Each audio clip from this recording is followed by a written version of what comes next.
บาทอุดมรุ่งเรืองงามตาเจ้าน้อยบุญธรรมแต่ข้าหลวงพวงเชียงใหม่ปกครองหัวเมืองฟ้าทุ่มเทแรงกายแรงใจทุกชาติพันธุ์รวมใจรักษา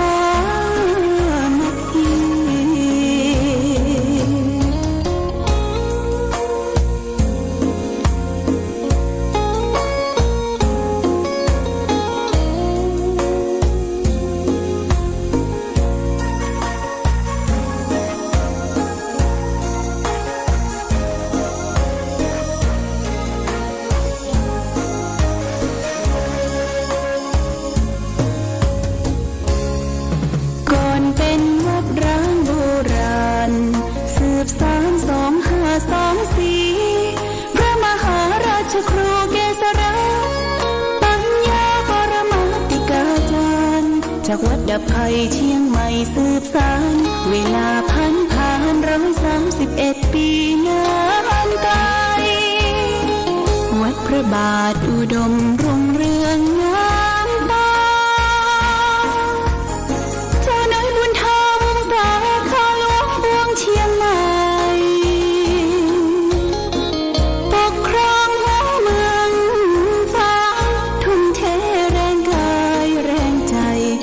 ชาติพันธุ์รวมใจรักษามาที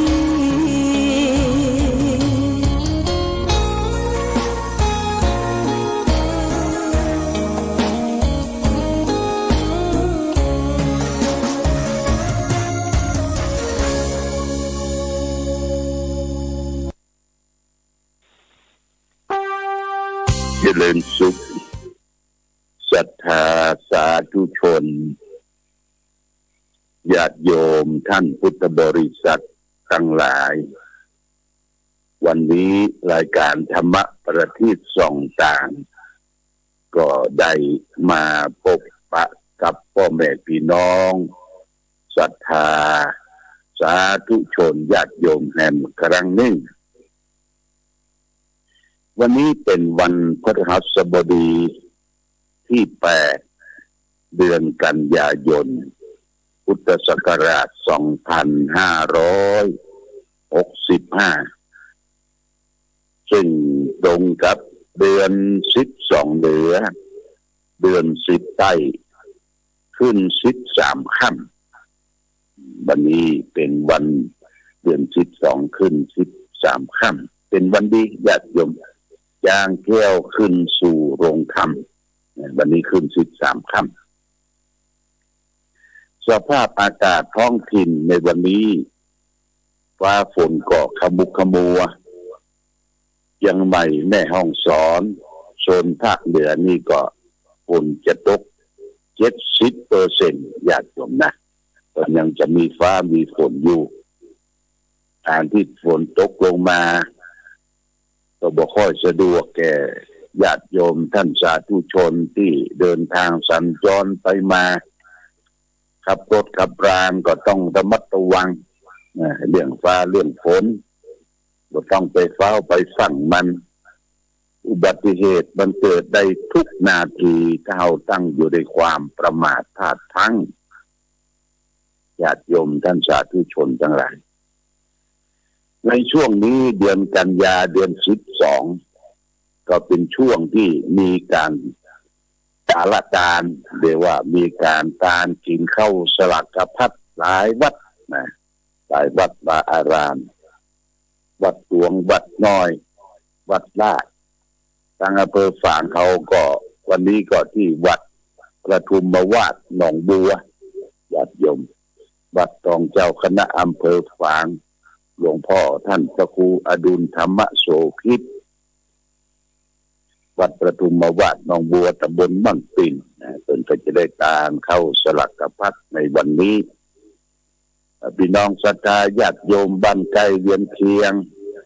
ไปร่วมบุญร่วมกุศลก็ขอเชิญนะไปร่วมทำบุญด้วยกันแต่หลวงพ่อคงจะไม่ได้ไปเพื่อ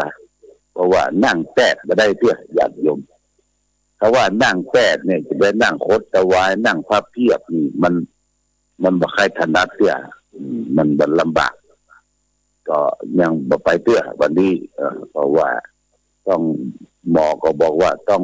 พยายามจะไปยันมันนักว่านะที่เราทำการผ่าตัดดามเล็กนี่มันใกล้จะหายละญาติโยมเพิ่นบ่ฮือยันนักยันนักรักษาคือมันหายดีๆก็ยันก็ไปนั่นไปนี่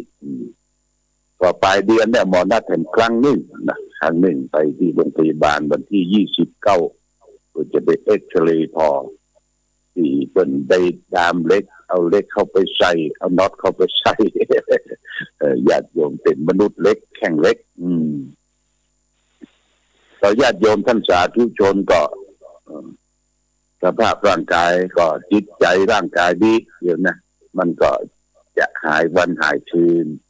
ก็บ่ต้องเป็นห่วงเป็นนามกันเนาะมันเรื่องของการเจ็บไข้ได้ป่วยนี่เป็นเรื่องของธรรมดาของสังขารธรรมชีวิตที่เฮาเคยใจมันมาเมินเนี่ยญาติโยมมันก็จะต้องมีการเปลี่ยนแปลงไปเป็นเรื่องของธรรมดาเกิดแล้วต้องแก่ต้องเจ็บต้องตายต้องพัดพรากจากสิ่งที่เรารัก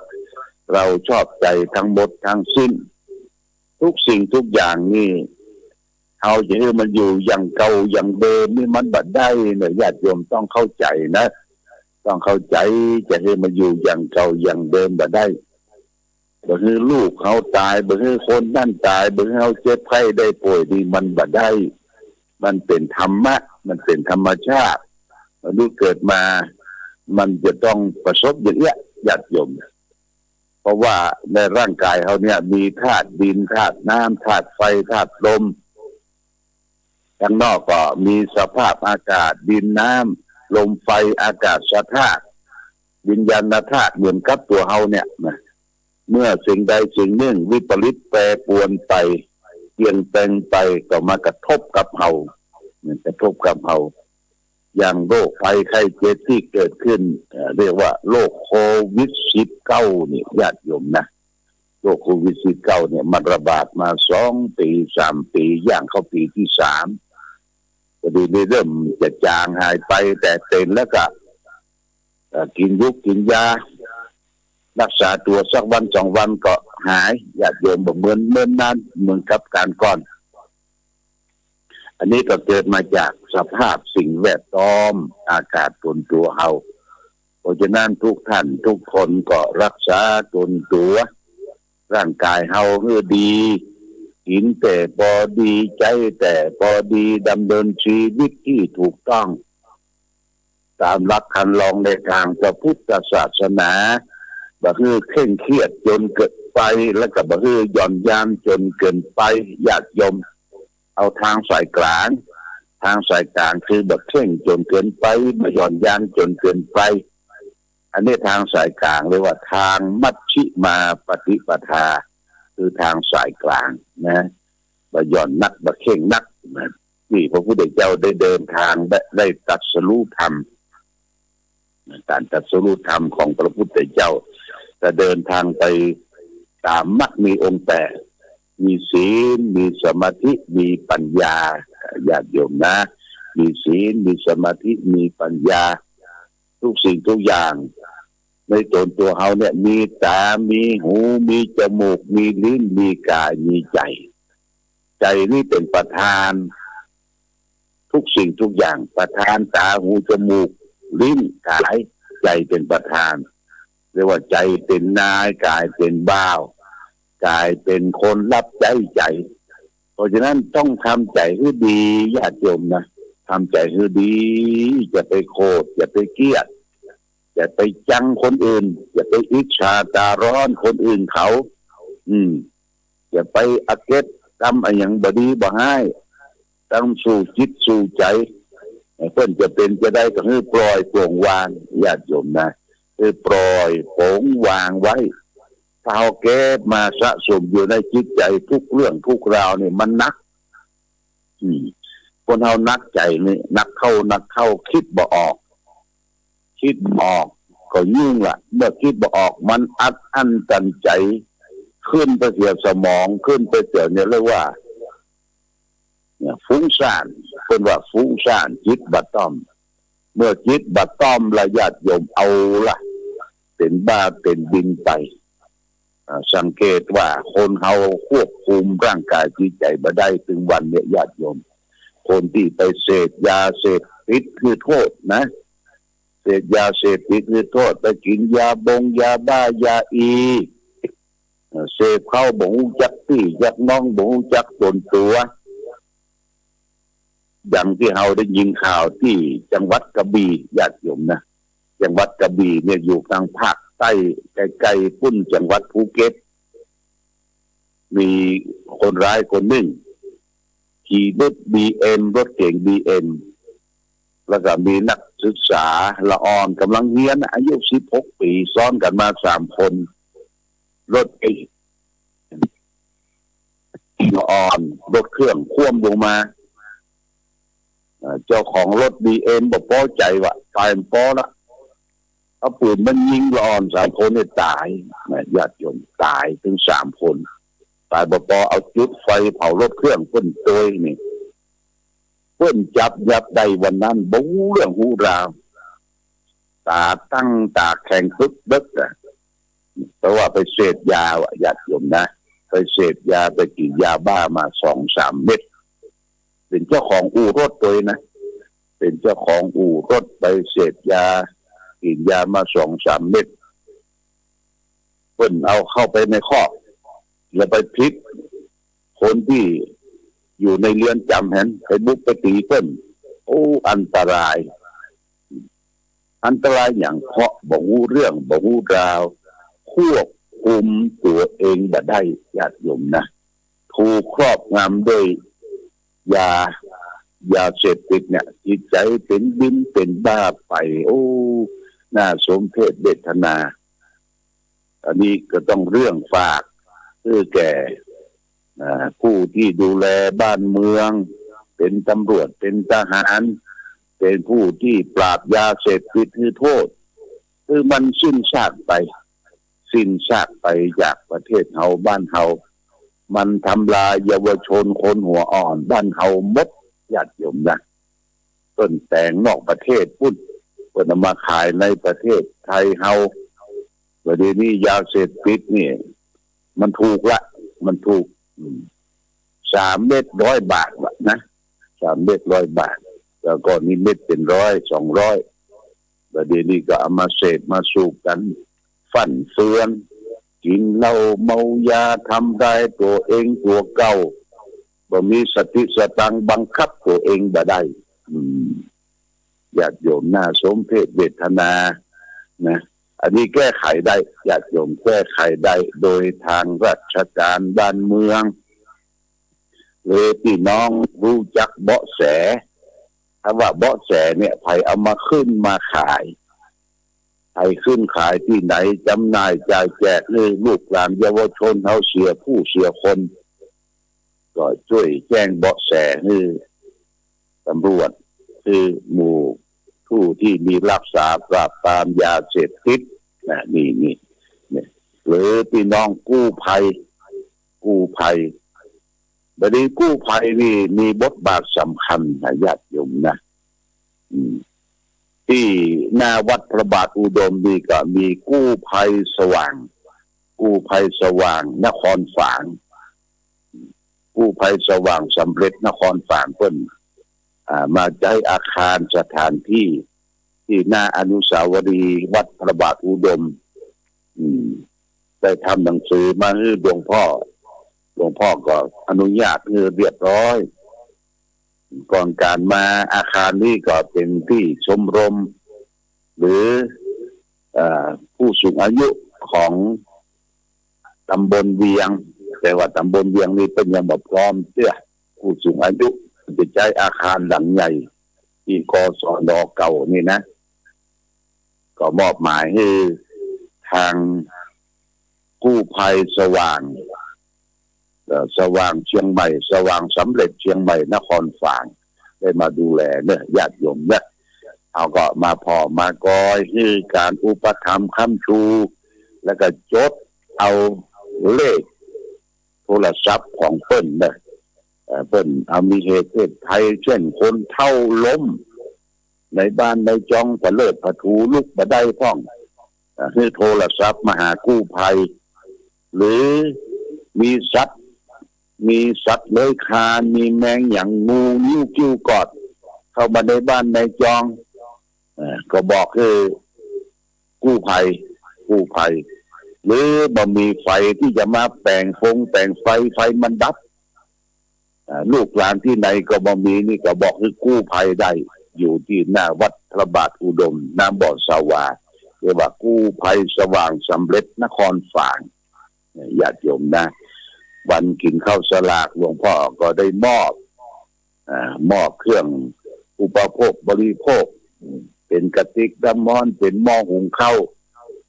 เป็นเครื่องใช้ไม้สอยต่างๆเพื่ออำนวยความสะดวกสำหรับกู้ภัยนี่ญาติโยมนะเพิ่นมีจิตอาสาสมัครเข้ามาทำงานทั้งหญิงทั้งชาย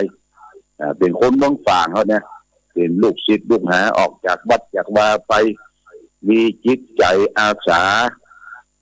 ที่จะได้ช่วยพี่น้องศรัทธาญาติโยมทั่วไปนี่ก็ช่วยกันสนับสนุนเด้อใครจะมีข้าวสารอาหารแห้งอย่างใดก็เอามาฝากมาฝังได้เป็นเครื่องใจไม่สอยหรือเขาจะย้ายครัวย้ายครอบบ่มีไผมาช่วยแจ้งกู้ภัยได้ญาติโยมเบอร์โทรศัพท์หลวงพ่อก็จะบอกคือวันหลังเด้อวันหลังอันนี้ร่วมด้วยช่วยกันอันนี้ก็ประชาสัมพันธ์ด้วยญาติโยมท่านสาธุชนทั้งหลายรับทราบเปิดมาอยู่ใครวัดใดวาวัดนี้ก็มีพระสงฆ์องค์เนรหลายญาติโยมมีคนเข้าออกทั้งกลางวันกลางคืนมีเหตุเพศภัยโจรลักขโมยนี่ก็จะได้กู้ภัยเนี่ยได้ดูแลเป็นตัวแทนของพี่น้องตำรวจสภ.ฝางนี่เพราะตำรวจสภ.ฝางมันก็เป็นสายตรวจอยู่แล้วนะเป็นสายตรวจทุกที่ทั้งกลางวันกลางคืนแต่ว่ากู้ภัยนี่ก็เป็นหน่วยงานหนึ่งเป็นจิตอาสาก็แจ้งให้ศรัทธาญาติโยมอาจจะมีทุกตำบลนะญาติโยมนะทุกตำบลเขาก็ลองถามเจ้าหน้าที่ผู้หลวงบ้านพวกกำนันว่ากู้ภัยเขามีไหนหรืออพปรหน่วยอาสารักษาการหมู่บ้านเนี่ยต้นอยู่ที่ไหนมีจิตอาสาวันหน้าวันรุ่นมีการมีงานมีทุนอะไรอย่างญาติโยมนะมีทุนที่ว่าอย่างทุนมอบในป่าช้าทุนมอบในป่าช้าเนี่ยทุนการศึกษาทุนสนับสนุนแม่บ้านต่อไปก็ควรที่จะจัดทุนมอบเพื่อแก่กู้ภัยโดยญาติโยมนะมอบทุนให้แก่กู้ภัยมอบทุนให้แก่อพปรหน่วยอาสาพัฒนาช่วยกันป้องปรามช่วยกันดูแลพี่น้องประชาชนนี่เป็นสิ่งที่น่าอนุโมทนาญาติโยมนะมีทุนมีอย่างก็มอบเขาเป็นกำลังจิตกำลังใจกองทุนเพิ่นมีเพิ่นจะเอาไปจ่ายเวลาเป็นค่าน้ำมันค่าสวัสดิการตรวจเมื่อค่ำเมื่อคืนเป็นค่าขนมกาแฟอย่างต่างๆแล้วแต่เพิ่นจะได้เอาไปจ่ายเพื่อดูแลเขารับดีนอนดีก็อาศัยผู้ที่ดูแลเป็นตัวแทนของหมู่เฮาและท่านทั้งหลายอย่างตำรวจอย่างทหารอย่างกู้ภัยเนี่ยเป็นบุคคลสำคัญมีจิตอาสาหน่วยอาสาหน่วยตำรวจบ้านอพปรต่างๆนี่ก็มีความสำคัญมีงานศพงานชาติงานบ้านงานจองเนี่ยแต่งตัวมาเกิดรถเกิดรางแต่ต้นก็ปฏิบัติดีเนี่ยหัวหน้าหัวตาอย่างผู้ที่เกิดรถเกิดรางต่างๆเนี่ยญาติโยมมีการมีงานก็ไปซ่องกินเหล้าเตี้ย โดยตำรวจบ้านอพปรเนี่ยบางทียืนบ่มั่นน่ะเกิดรถเกิดด่างเกิดไปเลยเนี่ยเขาก็ต้องเซตการเซตงานแล้วก็ทางเจ้าของงานเพิ่นก็มีสินน้ำใจ มอบให้มีสินน้ำใจมอบให้เป็นค่าสวัสดิการค่าดูแลค่าช่วยการช่วยงานอย่าเอาไปได้งานศพนะต้นมีเป็นซองมีมอบให้แก่อาสาให้แก่กู้ภัยให้แก่อพปรญาติโยมเป็นทุนนี่ก็ขอบคุณนะญาติโยมท่านสาธุชนที่ร่วมด้วยช่วยกันวันนี้ได้มาพบกันเอาธรรมะมาฝากคือแก่ศรัทธาญาติโยมธรรมะที่จะได้นำมาฝากในวันนี้ก็คือธรรมะที่ทำตนให้เป็นเทวดาญาติโยมนะเทวดาเนี่ยญาติโยมเทวดานี่เขาเข้าใจว่าตายปุ๊บไปเป็นเทวดานี่ไม่ใช่เขาต้องเป็นเทวดาในบางคนนี่ก่อนญาติโยมเทวดาก็จะมีธรรมะอยู่2 ข้อ1หิริความละอายแก่ใจ2โอตปะความเกรงกลัวหรือความเกรงผิดต่อการกระทำบาปทั้งต่อหน้าและรับหลังเนี่ยใครมีหิริมีความละอายแก่ใจต่อการทำบาปมีโอตปะคือการเกรงกลัวสะดุ้งกลัวต่อการทำบาปเนี่ยเพราะว่าจิตใจเขาเป็นเทวดาเนี่ยคือมีธรรมะเป็นเทวธรรมเป็นธรรมะของเทพของธรรมเทวดาเอาเป็นเทวดาจิตใจเอาเป็นเทวดาร่างกายเขาเป็นเทวดาฝ่ายบปหน้าเป็นเทวดาตัวหน้าเทวดานี่อย่างใดญาติโยมอย่างที่เขาได้บูชาเอาเทวดามารอบองค์เจดีย์ของวัดตบะอุดมเนี่ยประมาณ42 ตนนะ42 องค์นะเทวดาเพิ่นแต่งงามหน้ายิ้มแย้มแจ่มใสเทวดาผู้หญิงผู้ชายญาติโยมนะเทวดาผู้หญิงผู้ชายก็มีธรรมะ2 ข้อคือมีหิริมีความละอายแก่ใจมีโอตปะความเกรงกลัวความเกรงผิดเอาธรรมะง่ายๆเนี่ยญาติโยมนะธรรมะง่ายๆมาประดับประดาจิตใจเป็นคนงามโดยเป็นคนงามเป็นธรรมะของเทพของเทวดาของให้จิตใจเขาเป็นเทวดาถ้าจิตใจเขาหิ้งจิตใจเขาป๊อดจิตใจเขาโกรธจิตใจเขาเกลียดเพราะว่าตัวเขาเป็นยักษ์นี่มันมีจิตใจอยู่3 ตัวมีความโลภมีความขี้โกรธมีความขี้หลงอยู่ในจิตใจพอโกรธขึ้นมาเมื่อใดเนี่ยโอ้หน้าตามนแกดจัดยมตามนแกดปากสั่นบิดมือสั่นบิดหน้าตาแดงกำนะเนี่ยอย่างบอกให้ถูกเลยถ้าโกรธมานี่ญาติโยมอันนี้ถูกครอบงำด้วยจิตของยักษ์ไอ้เงี้ยญาติโยมจะเพื่อจิตใจมันเป็นยักษ์นะจิตใจให้เป็นเทวดาแล้วก็ยักษ์นี่ก็มีความโลภมีความโกรธมีความหลงคอยเป็นบาปเป็นอกุศลกรรมเป็นอกุศลธรรมที่มีอยู่ในจิตใจของคนตัวที่เป็นยักษ์ญาติโยมนะเพราะฉะนั้นต้องทำหน้าให้เป็นเทวดายิ้มแย้มแจ่มใสนะจะไปโกรธจะไปเกลียดจะไปมีโมโหโทโสต่อผู้ใดบางคนเกลียดคือตัวเองตัวเก่าเนี่ยอย่างบ่ถูกไม่เกลียดตัวเก่าจะไปเกลียดญาติโยมตั้งใจเรียกว่าจิตเป็นเทวดาร่างกายเป็นเทวดาหน้าตาเป็นเทวดาเพราะเขามีเทวธรรมคือธรรมของเทวดาคือหิริความละอายแก่ใจโอตปะความเกรงกลัวและความเกรงผิดอย่างนี้เป็นต้นเอาละวันนี้รายการธรรมะประทีปส่องต่างได้มาพบปะศรัทธาญาติโยมท่านสาธุชนทั้งหลายก็พอสมควรแก่กาลเวลาโอกาสนี้ขออำนวยอวยใจให้พอศรัทธาสาธุชนญาติโยมทุกท่านจงได้อยู่ดีมีสุขมีโชคมีใจปราศจากสารทุกข์โศกโรคภัยทั้งหลายทั้งปวงอย่าไปเครียดอย่าไปโกรธอย่าไปมีโมโหโทโสทำจิตใจอิ่มเอิบเบิกบานอย่าไปแจ้งตัวเองตัวเก่าอย่าไปแจ้งคนนั้นคนนี้อย่าไปอิจฉาตาร้อนคนอื่นเขาขอท่านทั้งหลายจงมีความสุขความเจริญประกอบไปด้วยอายุวันนะสุขภาระเหมือนกันทุกรูป ทุกท่านทุกคนโดยเถิด